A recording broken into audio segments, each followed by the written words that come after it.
हा बरोबर आहे की. पाणी असेल, तो पक्षी आहे बसलेला. हा, पाणी तर झालं, पण अन्नाची सुद्धा गरज. बगळे म्हणा, ते पाणी तर पिणारच आहेत.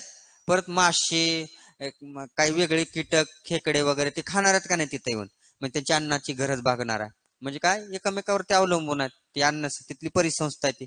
हा, ते आता झाड आहे, झाडाला पाणी भेटणार आहे, ते झाड तिथं लाईव्ह राहू शकतंय. फलं, फुलं, फळं त्याला येणार आहेत. त्याच्यावरती काय मग मधमाशा बसतील, ते हनी बी तयार करतील. परत काय, त्या पाण्याच्या आतमधली कीटक आहेत ते पक्षी खाणार आहेत, पाणी पिणार आहेत, आणि तिथं ती परिसंस्था काय एकमेकावरती अवलंबून आहे, ते त्यांचं काय जीवन व्यतीत करणार आहेत. म्हणजे पक्षी व यांचा संबंध लिहा. झाडावरील पक्षी व तलाव यांचा काय संबंध. मनानं सुद्धा लिहू शकता. आता लिहा, मी सांगणार नाही, काय अवघड नाही. झाडावरील पक्षी व तलाव याचा संबंध काय, लिहा. 2 मिनिट वेळ आहे तुम्हाला.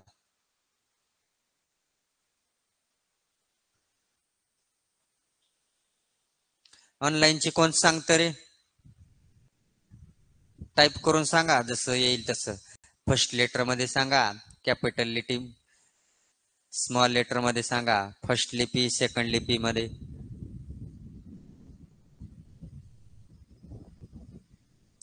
ऊर्जा क्षेत्राचा नियम अजून एकदा सांगू.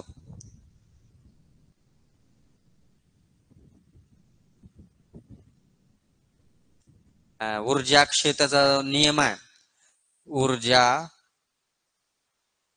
निर्माण ही करता येत नाही, ऊर्जा निर्माण ही करता येत नाही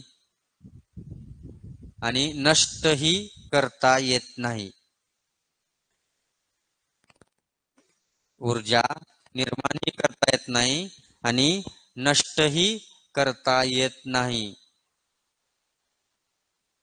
संपूर्ण विश्वातील ऊर्जा, संपूर्ण विश्वातील ऊर्जा ही स्थिर स्वरूपात असते.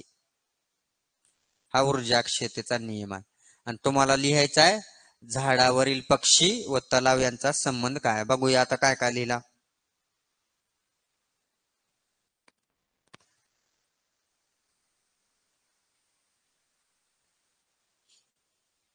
परस्पर पूरक आहेत ते. इंटरडिपेंडेंट आहेत, एकमेकावरती ते अवलंबून आहेत. हा, थर्ड क्वेश्चन सांगू. हा, थर्ड क्वेश्चन जो आहे, झाडावरील पक्षी व तलाव यांचा संबंध काय. तुम्हाला लिहा म्हणलं होतो की, एवढं येत नाही सोपं. आज कमी झालीत बघा रे जॉईन. कुठे गेली मंडळी?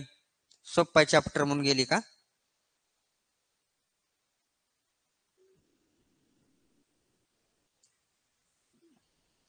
प्रणिता, प्रांजल, वैभवी, वैष्णवी दिसना आज. समृद्धी, अपूर्व, अनिता, प्रांजल, स्नेहल, वैभवी, सोनाली, ओम. चला, सेशन सोडून जाऊ नका. Each and everything is important. छोट्यातला छोटा कन्सेप्ट सुद्धा महत्वाचाच आहे तुम्हाला. आपण 100 पैकी 100 घ्यायच्या तयारीने चाललोय बघा. त्याच्यासाठी मग रेग्युलर कन्सिस्टन्सी पाहिजे. तिसरा क्वेश्चन सांगतो, चला. तुम्ही सुद्धा लिहिलाय, झाडावरील पक्षी व तलाव. झाडावरील पक्षी काय करतील, त्या झाडा खाली उतरतील आणि त्या तलावातले मासे, कीटक, ते त्यांचं भक्ष्य आहे. आणि ते खाल्ल्यामुळे काय, त्यांची नेसेसिटी ऑफ फूड ती फुलफिल होणार आहे. येतं का लक्षामध्ये, गरजा भागवणार आहेत एकमेकाच्या. आणि परत काय होईल, ते पाणी पितील. परत त्या झाडां काय होतील, त्या तळ्यातलं पाणी शोषून घेईल झाडांच्या मुळा, आणि ते फळं, फुलं त्यांना काय लागायला चालू होईल. आणि ती फळं, फुलं, प्रज्ञा नाही बघा, आजारी वाटतं ते ना. फळं, फुलं काय, परत त्यांच्या अन्नाची गरज भागणार आहे. म्हणजे झाड व तलाव हे एकमेकाला परस्पर पूरक आहेत. हा संबंध काय, परस्पर पूरक म्हणजे काय, कोरिलेटेड आहेत, इंटरडिपेंडंट आहेत. अशा पद्धतीने ते लिहायचं आहे. झालं का, लिहिलं का? आता चौथा नेक्स्ट क्वेश्चन जो आहे, अन्न साखळी व अन्न जाळी याच्यामध्ये फरक काय? आपण आता हे पाहिलं, हे काय होतं? फूड चेन आहे. आणि फूड वेब इंग्लिश मध्ये म्हणतो. Difference between food chain and food web, याच्यामध्ये फरक काय? आता बघा, ही एक अन्न साखळी झाली. अन्न साखळी म्हणजे काय? एकमेकांना पूरक असणाऱ्या भक्षक, उत्पादक आणि सर्वोच्च भक्षक आणि डिकम्पोजर यांच्या एक सरळ रेषेत असलेल्या साखळीला आपण काय म्हणतो? अन्न साखळी असं म्हणतो. आता अन्न जाळे म्हणजे काय? आता ही एक अन्न साखळी. आता दुसरी अजून एक अन्न साखळी घेऊया आपण. हे गवत, परत काय? ससा, हर्बिवर्स घ्यायचे आपल्याला, शाकाहारी प्राणी. ससा, परत काय? सस्याला कोण खाणार आहे? सस्याला खाणारा कुत्रा, कोल्हा. परत कुत्रा मेल्यानंतर कुत्र कोणाच तरी भक्ष आहेच की, कुत्र्याला सुद्धा खाऊ शकते की वाघ, सिंह. वाघ, सिंह, वाघ, सिंह ही एक अन्न साखळी झाली. परत अजून काय सांगितलं आपण? डायरेक्ट गवत, उंदीर. गवत म्हणजे ते अन्नधान्य खात नाही का? प्लांट खाते की. गवत म्हणजे काय? हे गवतच खायला असं नाही, दाणे ते धान्य खाणारच आहे की. मग ते आपण कुठून येणार? प्लांट पासून चिरले की. उंदीर, उंदराला मांजर, मांजराला कुत्रा, आणि परत अजून वाघ, सिंह, कोल्हा म्हणा काहीतरी. परत अजून काय? प्लांट, परत उंदीर, साप असं सुद्धा होणार की. उंदराला डायरेक्ट साप खाईल की, आणि सापाला गरुड, ससाना, अशी वाढत जाणार आहे. म्हणजे का? एकापेक्षा जास्त अन्न साखळ्यांचा समूह म्हणजे काय? अन्न जाळे होते. बघा, हे उंदीर, परत काय? हे उंदराचं काय? इथं सुद्धा भक्षक आहेत. हे उंदीर काय? या सापाचंही भक्षक आहे आणि या मांजराचंही आहे. परत हे उंदीर इथल्या मांजराचं आहे. परत कुत्रे सुद्धा खातात वाटतं उंदराला, खातात का नाही? अशा पद्धतीनं हे गुंतागुंतीची प्रक्रिया आहे. त्याच्यामध्ये अनेक अन्न साखळ्या एकमेकावरती अवलंबून आहेत आणि गुंतागुंती आहे. त्या अन्न साखळ्याच्या परस्पर आंतरक्रियेला आपण काय म्हणतो? अन्न जाळी असं म्हणतो. आलं का लक्षामध्ये? अन्न साखळी व अन्न जाळी यामधला हा फरक आहे. एक बरस भक्ष्य. आता बघा, कोण कुणाचं तरी भक्ष्य असणार आहे. आता आपलं सुद्धा आपलं भक्ष्य काय? आपण काय खातो? काही जण जे मांसाहार करत असतील, जाऊ दे आता श्रावण महिना, आपण शाकाहारीच घेऊया. आपण काय खातोय? भाजी, भाकरी, अन्नधान्य, कडधान्य ते खातोय. आपण सुद्धा कोणाचं तरी भक्ष्य, आपलं भक्ष्य ते आहे. आपण काय? कोल्हा, सिंह, हे हिंस्त्र, ते सर्वोच्च भक्ष्य खाणारच का नाही आपल्याला? मग हे काय? कोण कोणाचं तरी भक्ष्य आहे. एक जी थिंग आहे, लिव्हिंग थिंग, दुसऱ्याचं एक भक्षक दुसऱ्याचा भक्ष्य असू शकतो, आपण असं सांगू शकतो. आणि ह्याच्यामध्येच काय होतंय? हे गुंतागुंती वाढते, आणि त्या गुंतागुंतीच्या अनेक अन्न साखळ्यांच्या समूहालाच आपण काय म्हणलेलं आहे? अन्न जाळी असं म्हणलेलं आहे. अन्न साखळी म्हणजे काय? सरळ आहे, स्ट्रेट लाईन मध्ये डायरेक्ट. चला लिहा, अन्न साखळी व अन्न जाळी. अन्न साखळी व अन्न जाळी. अन्न साखळी म्हणजे उत्पादक, भक्षक, मग सगळेच भक्षक आले बरं का त्याच्यामध्ये, प्राथमिक, द्वितीयक, सर्वोच्च भक्षक. अन्न साखळी म्हणजे उत्पादक, भक्षक आणि विघटक यांच्या सरळ रेषेतील ऊर्जेच्या स्तराला, शब्द महत्वाचा आहे, ऊर्जेचा स्तर त्याच्यावरच अवलंबून आहे. ऊर्जेच्या स्तराला अन्न साखळी असे म्हणतात. साखळी चेन आहे, कडा आहे.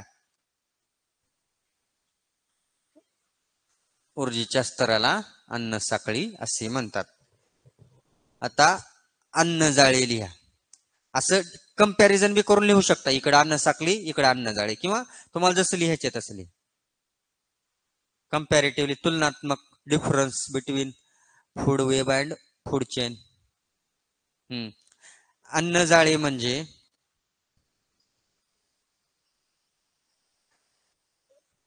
एकापेक्षा जास्त एकापेक्षा जास्त अन्न साखळ्यांचा समूह होय. हे झालं अन्नजाळे. अन्नजाळे म्हणजे एकापेक्षा जास्त अन्नजाळ्यांचा समूह होय. हा हा अन्न साखळ्या, त्यालाच अन्नजाळे म्हणतो. आता पुढचा पॉइंट लिहा. आपण फरक लिहू राहिले बघा, फरक. आता इकडे ह्याच्यामध्ये लिहा, अन्न साखळीमध्ये. अन्न साखळ्या हे गुंतागुंतीच्या नसतात. अन्न साखळ्या गुंतागुंतीच्या नसतात. तिकडं काय, याच्यामध्ये बरीच गुंतागुंत आहे.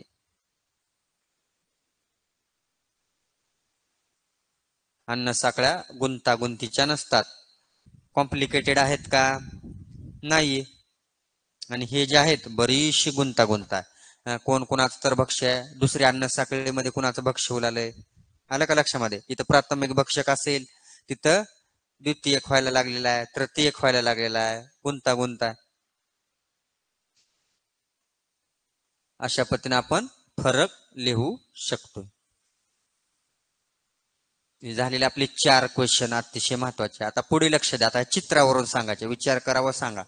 चित्रातील प्रत्येक घटक कोणत्या प्रकारात मोडतो त्याचे नाव चित्रासमोर लिहा. आता हे जे ह्यांचे नाव लिहायचे आहे, हे कोणत्या घटकामध्ये मोडल? सूर्य. जैविक आणि जैविक एकदा करायचा आहे. सूर्य जो आहे अजैविक, अजैविक मध्ये सूर्यप्रकाश अजैविक. परत गवत जैविक आहे. आणि त्याच्याऐवजी आपण असं सुद्धा लिहू शकतो बघा, जैविक जास्त तर जैविकच त्याच्यामध्ये. आपण असं करा, हे उत्पादक, उत्पादक, प्राथमिक भक्षक, अन्न साखळीचे नाव आहे ते प्राथमिक भक्षक. मग कोण आहे त्याच्या पुढे नाव लिहायचं, बेडूक. उत्पादक कोण आहे? वनस्पती. भक्षक कोण आहे? प्राथमिक नाकतोड आहे. बेडूक द्वितीयक भक्षक, द्वितीय सेकंडरी कंझ्युमर, द्वितीयक भक्षक. तृतीयक भक्षक. सोप्या कन्सेप्टात झालेला आहे तुम्हाला हे 7वी 8वी ला. आणि हा जो आहे सर्वोच्च भक्षक आहे ह्या अन्न साखळी मधला, सर्वोच्च भक्षक. हा विघटक. अशी ही अन्न साखळीचे विविध घटक, जैविक अजैविक मिळून. परत पुढे काय सांगते, या चित्रास अन्नजाळ्याचे स्वरूप येण्यासाठी काय आवश्यक आहे? अन्नजाळ्याचे स्वरूप होण्यासाठी बऱ्याचशा अन्न साखळ्या गुंतागुंती हो लागल इथं. म्हणजे इथं काय म्हणूया आपण, अन्न साखळ्यांची इथं गरज आहे. दुसऱ्या अन्न साखळ्यांची इथं आवश्यकता आहे. आणि त्या अन्न साखळ्या एकमेकांमध्ये आंतरक्रिया घडून आणल्या की मग काय तयार होणार आहे? अन्नजाळे तयार होणार आहे. एवढं लक्षात ठेवायचे. मग काय आपण प्रत्येकच प्रश्न लिहत बसायचा नाही, सोपं आहे, काही अवघड नाही तेवढं. आता पुढे जाऊया. परिसंस्था म्हणजे काय? आपण जे सांगितलंय आता तेच आहे, कारण बराचसा टाइम झाला आपण इंट्रोडक्शन साठीच घातलोय. आता पुनरावलोकन, सिंहावलोकन पाठीमागे झालेला आहे तुम्हाला. जैविक व अजैविक घटक तसेच त्यांची परस्परांशी आंतरक्रिया, इंटरॅक्शन जे आहे त्यालाच आपण परिसंस्था असे म्हणतो. परिसंस्था तयार होतात. प्रत्येक घटकाची भूमिका महत्वाची आहे, लहानात लहान आणि मोठ्यातलं मोठं. आता बघा, या परिसंस्थेमध्ये एखादी गवताळ प्रदेशातली परिसंस्था किंवा आपल्या शेताचं उदाहरण घ्या. जर आपल्या शेतीमध्ये आता सध्या बघा सोयाबीनवर हरणं वगैरे खायला लागल्यात. हरणांची जर संख्या वाढली तर काय होणार? हरणांची संख्या वाढल्यावर गवत त्यांची उपासमार होईल आणि शेतकऱ्यांना त्रास होईल. त्यांचं कुठंतरी रिलेशन शेतकऱ्याशी आलं का नाही? हरणांची संख्या वाढली मग ते काय गावामध्ये येतील, गाव वस्तीला येतील आणि धान्य खातील. आणि त्याच्यामुळे काय होणार? आपली उपासमार होईल, आपलं उत्पन्न कमी होईल, उत्पन्नावर परिणाम होईल का नाही?